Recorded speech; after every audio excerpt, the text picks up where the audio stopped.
पंढरपूर विठ्ठल रुक्मिणी मंदिर समितीचे वतीने पारंपरिक पूजांचे पालन होत असल्याचे आपणास दिसत आहे. महाशिवरात्रीनिमित्त श्री विठ्ठलाची महापूजा षोडशोपचारे संपन्न झाली.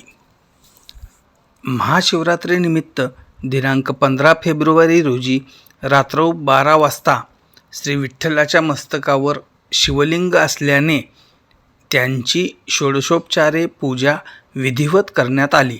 सदरची पूजा मंदिर समितीचे सहअध्यक्ष गहिनीनाथ महाराज औसेकर यांच्या शुभहस्ते संपन्न झाली.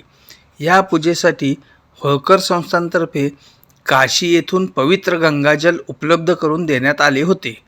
या पवित्र पूजेच्या वेळी मंदिर समितीचे सदस्य शकुंतला नडगिरे, संभाजी शिंदे, ह.ब.प. ज्ञानेश्वर देशमुख, जळगावकर महाराज, विभाग प्रमुख राजेंद्र सुभेदार, सहाय्यक विभाग प्रमुख संदीप कुलकर्णी व कर्मचारी उपस्थित होते.